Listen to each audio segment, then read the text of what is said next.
भारत ने ऑपरेशन सिंदूर के बाद एक खास प्रोजेक्ट के तहत हाइपरसोनिक मिसाइल का परीक्षण किया है। डीआरडीओ के सीक्रेट प्रोजेक्ट विष्णु के तहत डिजाइन किए गए इस मिसाइल का नाम है extended trajectory long duration hypersonic cruise missile ETLDHCM। अब जितना बड़ा और बोलने सुनने में मुश्किल इस मिसाइल का नाम है, उतनी ही यह घातक और मारक भी है। यह मिसाइल भारत के मौजूदा ब्रह्मोस, अग्नि और आकाश से काफी एडवांस है। यह मिसाइल करीब 8 मैक यानी लगभग 11,000 किलोमीटर की रफ्तार से दुश्मन पर कहर बनकर टूटती है। यह मिसाइल भारत के बेहद खुफिया प्रोजेक्ट विष्णु का हिस्सा है। डीआरडीओ का प्रोजेक्ट विष्णु भारत की सबसे महत्वाकांक्षी हाइपरसोनिक मिसाइल परियोजना है। इसके तहत 12 अलग अलग हाइपरसोनिक मिसाइल प्रणालियां विकसित की जा रही हैं, जिनमें हमलावर मिसाइलों के साथ साथ रास्ते में ही, हवा में ही दुश्मन की क्रूज या बैलिस्टिक मिसाइलों को नष्ट करने वाली इंटरसेप्टर मिसाइलें भी शामिल हैं। ETLDHCM इस परियोजना का मुख्य हिस्सा है, जिसे पूरी तरह से स्वदेशी तकनीक से बनाया गया और इसका सफल परीक्षण भारत की रक्षा तकनीक में एक नया अध्याय जोड़ता है। नमस्कार, आप नवभारत टाइम्स देख रहे हैं। मैं रविंद्र सिंह आपके साथ। बहुत बहुत स्वागत आप सभी का। यह वक्त हुआ है पावर प्ले का। तो ETLDHCM क्या है, इसकी खासियतें क्या हैं, इसके काम क्या क्या होने वाले हैं और यह भारत के लिए क्यों महत्वपूर्ण है, दुश्मन की नींद इसने क्यों उड़ाकर रख दी है, भारत ने अपने दुश्मनों के खिलाफ कैसे एक कामयाबी हासिल कर ली है इस मिसाइल के परीक्षण के बाद। मेरे साथ navbharattimes.com के सहयोगी दिनेश मिश्र जी हैं। दिनेश, बहुत बहुत स्वागत है आपका। शुक्रिया। जानकारी ETLDHCM पर आपसे लें, लेकिन उससे पहले एक जानकारी बेहद जरूरी है, क्योंकि जब डिफेंस से रिलेटेड कई सारी वीडियोस देखते हैं हमारे व्यूअर्स, तो उनको ये कहें कि आधा कचरा टाइप का ज्ञान मिलता है, आधी अधूरी बातें उनको पता चलती हैं, उनको पूरी तरह से जानकारी नहीं मिल पाती है। मिसाइल की अगर बात होती है तो 4 तरह की मिसाइल होती है: क्रूज, बैलिस्टिक, सुपरसोनिक, हाइपरसोनिक। पहले मैं चाहूंगा कि आप इसके बारे में डिफाइन करें, ताकि वीडियो में जब आगे और बात करेंगे तो इन मिसाइलों को और बेहतर तरीके से हमारे तमाम व्यूअर्स जान पाएंगे, समझ पाएंगे कि आखिर डीआरडीओ कितनी महत्वपूर्ण कार्य को अंजाम दे रही है। जी, सबसे पहले तो बताते हैं क्रूज मिसाइल के बारे में। क्रूज मिसाइल क्या होती है कि कम ऊंचाई वाले जो लक्ष्य हैं, टारगेट्स हैं, उनको उनकी ओर वो टारगेट करती है और लगभग एक स्थिर गति से, मतलब उस गति में कोई बहुत तेजी या धीमापन नहीं आता है, वो स्थिर गति से बढ़ती है आगे की ओर, टारगेट की ओर, और अपने जो रूट है उसको डिसाइड करने के लिए जीपीएस सिस्टम या नेविगेशन सिस्टम का इस्तेमाल करती है। ठीक बात। उनको क्रूज। दूसरी होती है बैलिस्टिक, यानी कि क्रूज मिसाइल पहला स्टेप है जी, उससे उन्नत और थोड़ी रिफाइंड बैलिस्टिक मिसाइल होगी जो सेकंड स्टेप होगी। हाँ जी, भारत और रूस ने जैसे विकसित किया था ब्रह्मोस मिसाइल, जो पहला वर्जन था। अच्छा। ये इसका एक उदाहरण बैलिस्टिक। हाँ, अमेरिका के टॉम, क्रूज का भी उदाहरण कुछ? जी, वही नहीं है, मैं अच्छा, क्रूज का की ही बात कर रहा यानी हूँ। ब्रह्मोस जो सबसे पहले आई थी वो क्रूज मिसाइल थी। टॉम हॉक मिसाइल जो अमेरिका अच्छा। की है, वो भी इसी क्रूज पे ही आधारित है। ठीक है। अब आते हैं बैलिस्टिक मिसाइल। बैलिस्टिक मिसाइल क्या होती है कि ये एक पैराबोला बनाती है, जैसे इस तरीके से टारगेट सेट उल्टा यू बनाती जी है। जी, उल्टा यू। जी, ठीक है। एक बैलिस्टिक पाथ पे अपना ये चलती है। इससे क्या होता है उल्टा यू बना के, मतलब इससे क्या, इसको ये क्या ताकत मिलती करते है, हैं दुश्मन कि कैसे जो भागता रहता है? गुरुत्वाकर्षण बल है उसका इस्तेमाल करती हैं। अच्छा। जैसे इनके लिए जीपीएस और ये नेविगेशन की जरूरत नहीं पड़ती है। ओके। ये गुरुत्वाकर्षण का इस्तेमाल करते हुए, हाँ। क्योंकि जैसे अगर ग्रेविटी का। हाँ जी, आपने फिजिक्स पढ़े होंगे तो उसमें पैराबोला, जैसे आप कोई भी चीज फेंकते हैं तो एक पैराबोलिक पथ बनाते हुए जाके वहां टारगेट को हिट करती है। मतलब जब नीचे आएगी तो ग्रेविटेशनल फोर्स उस पर लगेगी तो और तेजी के साथ। आपने देखा हो कि बैलिस्टिक मिसाइल क्या है, होता है कि पहले एक आसमान पे एक निश्चित पथ पे जाती है, ठीक है, फिर वहां से वो वापस टारगेट की ओर आती है। तो ऐसे करके एक बैलिस्टिक, इसके उदाहरण जैसे भारत की अग्नि मिसाइल हो गई, अच्छा, मिसाइल शील्ड अमेरिका की हो गई, इस तरह की है।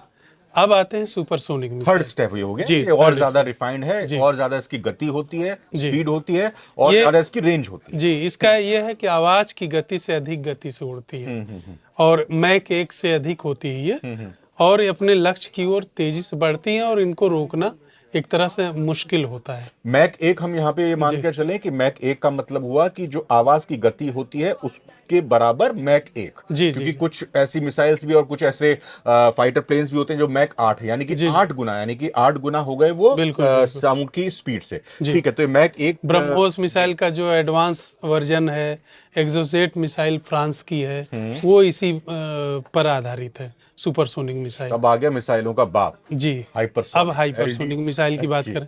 हाइपरसोनिक मिसाइलें वो होती हैं जो ध्वनि की गति से कम अच्छा, 5 गुना स्पीड उनकी ओके। तेजी से उड़ती है। तो दिखाई भी नहीं देती होंगी जब हाँ, गुजरती दिखाई नहीं होंगी। देती, वो हाँ, पलक झपकते ही काम कर जाती है। हाँ। तो इसीलिए वो रडार पे भी नहीं आती है। ये जो पाकिस्तान को तोड़ा फोड़ा था ये जी, सुपरसोनिक जी, जी। मिसाइल से जी, तोड़ा जी, था, जी। और ये तो फिर हाइपरसोनिक तो पता ही नहीं चलेगा पाकिस्तान हाँ, को कहाँ बिल्कुल। आई, कब जैसे आई, क्या कर जो दिया। दुश्मन का रडार है या डिफेंस सिस्टम है, वो इसे ट्रैक नहीं कर पाएगा।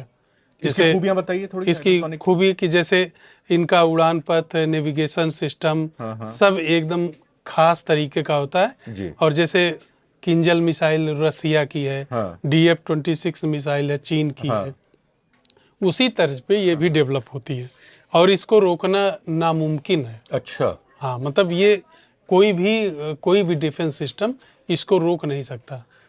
अब आइए LDHCM को डिटेल में जानते हैं। जी, ऑपरेशन विष्णु मैंने कहा शुरू में ही कि एक जी, सीक्रेट मिशन है, एक महत्वाकांक्षी प्रोजेक्ट है। अब हमारे व्यूअर्स में कई सारे पाकिस्तान के भी व्यूअर्स होते हैं, बांग्लादेश के भी होते हैं, तो वो ये कहने लगते हैं कि अगर सीक्रेट है तो आप लोगों को सारा ज्ञान और सारी जानकारी है। जी। तो हम सारा ज्ञान और सारी जानकारी तो हमको बताइए कि जो अंदर की बात है वो थोड़ी यहाँ पर DRDO की तरफ देखिए, से लीक होती है, बता दी जाती है। आधिकारिक तौर पे कोई भी सरकार, हाँ, ये भारत की ही बात नहीं, कहीं की भी कोई ये रिपोर्टें क्या होती हैं, डिफेंस साइटों पे और कई जगहों पे छपती हैं और सोशल मीडिया पे जो डिफेंस एक्सपर्ट हैं वो शेयर करते कि इस तरह का एक प्रोजेक्ट चल रहा है। हालांकि सरकार कभी भी जैसे इसका खुलासा नहीं करती आधिकारिक तौर पे। अधिकारी खुलासा तब हुआ था जैसे प्रोजेक्ट विष्णु का खुलासा, जैसे काली का एक बार आपसे जिक्र हुआ था, तो काली का भी ऐसे खुलासा हुआ था कि सियाचिन ग्लेशियर पे ग्लेशियर पिघल गया था, तो इनके जो पाकिस्तान के कोबरा पोस्ट के जो कमांडो, मतलब कई सैनिक मारे गए थे उसमें। अच्छा।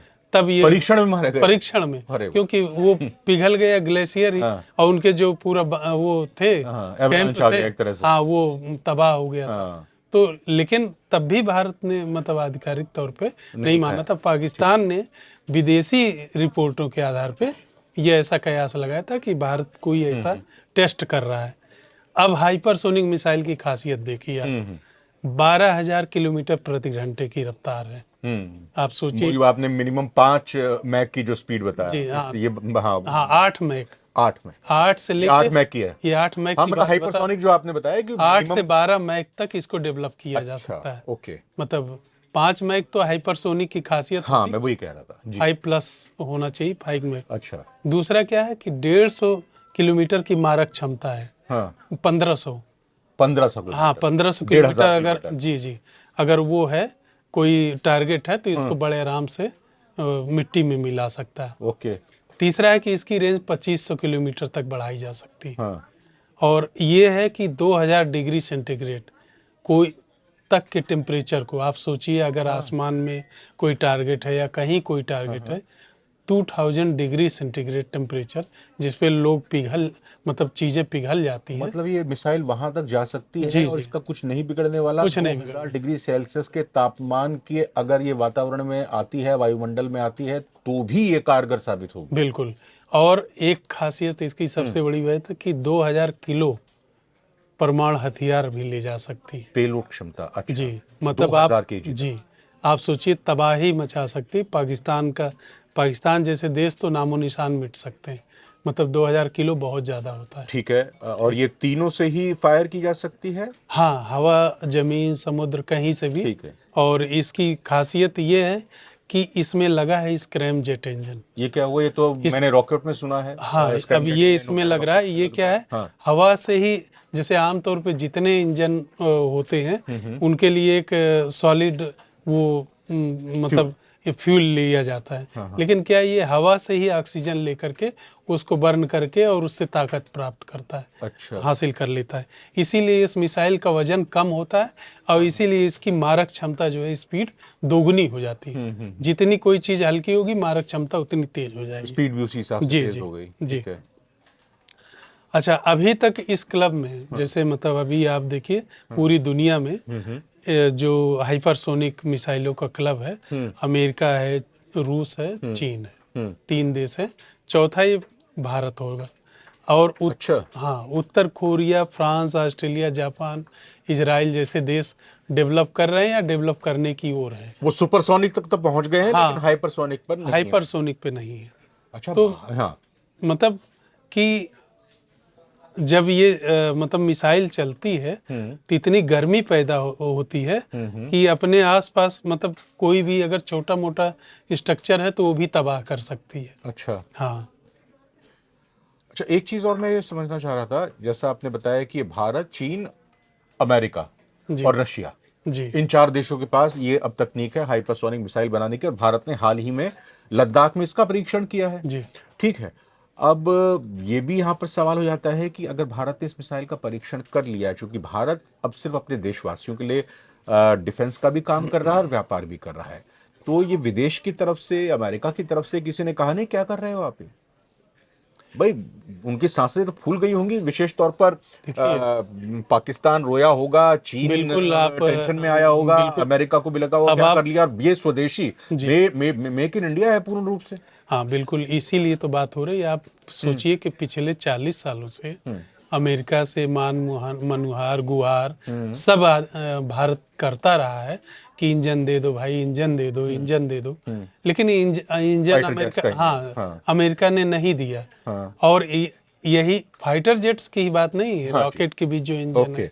किसी के भी, या हाइपर मिसाइलों के लिए जी। जो टेक्नोलॉजी है नहीं दे रहा है। नहीं दी। तो आप सोचिए कि मतलब ये भारत की एक बड़ी उपलब्धि है हाँ। हाँ। कि उसने स्वदेशी लेवल पे ये चीज़ें विकसित की हैं। हाँ। और खास बात, आप हाइपरसोनिक इसकी जो सबसे बड़ी चीज़ है कि ये मन मुताबिक अपना रास्ता बदल लेती है। अच्छा। ये जो है, ऐसा नहीं कि एक बार अगर टारगेट डेविएट भी हुआ तो मतलब वो पीछा नहीं छोड़ेगा। अच्छा। टारगेट एक बार आपने लॉक कर दिया तो हाँ। टारगेट कहीं भी चला जाए दुनिया किसी भी कोने में, उसको हिट करके ही लौटेगा ये। मतलब इस चोर सिपाही के जी, जी, जी, बिल्कुल। मामले में हमारी सिपाही मिसाइल ही चोर को ध्वस्त कर देगी। हाँ बिल्कुल। ये तो बड़ी अच्छी बात है। जी, दुश्मन के रडार स्टेशन हो, चाहे कमांड सेंटर हो, नौसैनिक जहाजी बेड़े हों, हाँ। हाँ। किसी को भी ये ध्वस्त कर सकती है। और क्या खासियत है इसकी, अब ये भी बताइए, आपने इस पर थोड़ा सा नई रोशनी डाली कि विदेशों से क्या इस पर प्रतिक्रिया आई है, और मतलब 1-2,500 किलोमीटर तक इसको हम बढ़ा सकते हैं, ये मैं सवाल जी, जी, मिस कर रहा था। पाकिस्तान तो 1,500 किलोमीटर तक की अगर बात हो रही तो पूरा कवर हो गया इससे, जी, जी। और वो ब्रह्मोस का बाप है, ये तो अब छोड़ेगा ही नहीं, भारत सब वैसी बाप है पाकिस्तान सबसे का। बड़ी चीज़ है, आप इस पूरे एरिया में, पूरे चाइना भी कवर होगा। एशिया में हाँ। सबसे बड़ा खतरा हमारे लिए चीन है। ठीक बात है। पाकिस्तान को तो हम उस तरह खतरा मानते भी नहीं है। हाँ पाकिस्तान तो आपने ऑपरेशन सिंदूर में देखा होगा जी। कि राफेल जेट या ब्रह्मोस जैसी मिसाइलों ने ही काफ़ी सारा उसका काम तमाम कर दिया था, और 4 दिन की लड़ाई में ही पाकिस्तान की हालत कैसी हो गई थी। तो वो तो छोड़ दीजिए, सबसे बड़ा खतरा हमारे लिए चीन है, और चीन से मुकाबला करने के लिए हमारे पास हाइपरसोनिक मिसाइलें होनी बहुत ज़रूरी है। और क्योंकि उसके खास पास भी है। जी, जी, बिल्कुल। इन विशेषताओं, क्योंकि चीन का जो भी इलाका है, मतलब जो भी सीमा है, वो अभी क्या है कि पहाड़ों पे, ऊंचे ऊंचे पहाड़ों के पास है और दुर्गम इलाकों में है। हाँ, भारत और चीन का जो बॉर्डर है। जी, जी, वो आबादी से काफी दूर है। तो मतलब ऐसी मिसाइलें क्या है कि जो चीन के जो सेंटर्स हैं, बड़े बड़े सेंटर, जैसे बीजिंग हो गया या शंघाई हो गया या और भी, तो ऐसी मिसाइलें उस दिशा में काम आ सकती हैं। ओके। जी, अच्छा, एक सवाल लास्ट में ये जानना चाह रहा हूँ, अगर कुछ और मिस कर रहा हूँ तो उस पर भी आप अपनी बात रखिएगा कि जी, 2025 में इसका परीक्षण हो गया, अब जब आज वीडियो हम रिकॉर्ड कर रहे हैं, अब ये सेना इस्तेमाल कब कर सकती है, ये काम में कब लाई जा सकती है, मतलब काम में लाने के लिए तैयार कब हो सकती है? क्या आज की तारीख में ये माने कि सेना के जखीरे में आ चुकी है, उसके शस्त्रागार में आ चुकी है? क्योंकि नहीं नहीं, आपने अभी आर्टिकल अभी लिखा है, आपने कहा अभी जी 2028 जी तक, जी मैं वही दर्शकों को भी जी बताना चाह रहा था। दिनेश जी ने इस पर एक पूरा डिटेल में आर्टिकल लिखा है, बहुत ही खूबसूरत और बहुत ही ज्ञानवर्धक है वो आर्टिकल। अगर आप डिफेंस से जुड़ी हुई खबरों को पसंद करते हैं, उनको देखना, पढ़ना, सुनना चाहते हैं, तो उस आर्टिकल को पढ़िएगा। डिस्क्रिप्शन में इस वीडियो को मैं रख दूंगा। और जो हमारे दोस्त कंपटीशन एग्जाम्स की तैयारी कर रहे हैं, उनके लिए भी ये रिपोर्ट बहुत ही कारगर और फायदेमंद साबित हो सकती है। जी दिनेश जी बताइएगा, कब तक जी। की शामिल हो जाएगी सेना तो में? अभी जो जो मीडिया रिपोर्ट है जो सामने आ रही कि ये जो चीज़ें हैं ये 2028 तक तैयार हो सकती हैं, ठीक। और पूरी तरह सेना के बेड़े में आने में इसको 2030 तक का वक्त लग सकता है। जी, जी बहुत बहुत धन्यवाद करना चाहेंगे दिनेश मिश्र जी, आपने इस जी महत्वपूर्ण डिफेंस अपडेट के बारे में हमारे व्यूअर्स को यहाँ पर रूबरू कराया। आपका बहुत बहुत शुक्रिया। आगे भी इसी तरह की वीडियोस हम आपके लिए लेकर आएंगे। फिलहाल आज की इस वीडियो पर कमेंट करना मत भूलिएगा। नमस्कार। शुक्रिया।